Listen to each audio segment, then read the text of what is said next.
दृष्टिकोन आहे तो जनतेचा बदललेला आहे. आता आपल्याला सुद्धा बदलण्याची गरज आहे. माझी सुद्धा एक शाळा आहे, एक शाळा पाळजीला, एक शाळा वडलीला आहे. आता माझे शिक्षक परवापासून विद्यार्थी जमा करण्याकरता सुरू झाले. मी आताच आपले दोघा अधिकाऱ्यांशी बोलत होतो की म्हणजे आता आपली 15 जूनला शाळा सुरू होणार आहे. मागच्या वर्षी म्हणलं आपल्या मराठी शाळेमध्ये जी एकूण संख्या जळगाव ग्रामीणची होती ती 43,000 विद्यार्थ्यांची होती. त्याच्यात काय वाढ झाली तर म्हणलं काहीच वाढ झाली नाही. आम्ही जसे पक्षाचे लोक फोडतो तसे तुम्ही पोरं फोडले पाहिजे.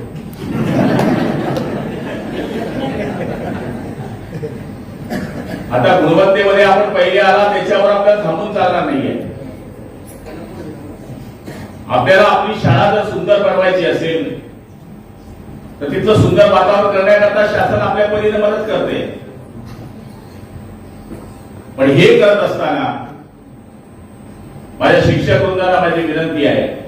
मी नेहमी प्रत्येक भाषणात शिक्षकाच्या बाबतीमध्ये आदरयुक्त बोलत असतो आणि आजपर्यंत कोणत्याही शिक्षकाला माझ्या आयुष्यामध्ये मी त्रास दिला. मी 92 साली पंचायत समिती मेंबर होतो, 97 ला झेडपी सभापती होतो आणि आता 5 वेळेस पासून आमदार आहे, 4 वेळेस पासून मंत्री आहे. मी बऱ्याच लोकांना माझ्या आयुष्यात त्रास दिलेला आहे, पण तोही टेम्पररी, बोललो लगेच विसरलो.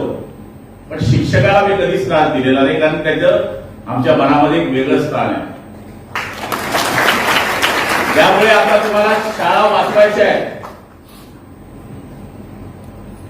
तुम्ही तुमचं आयुष्य चांगलं सुकर केलेलं आहे, पण मागं डीएड ट्रकाचे ट्रका भरून पडलेले आहेत. जर आपण नुसती पटसंख्या टिकवू शकलो असतो या महाराष्ट्रात तर 50,000 डीएड मुलं आज नोकरीला लागले असते. पटसंख्या का टिकत नाही? या मोजक्याच शाळेला का आदर्श शाळा म्हणून मिळाली?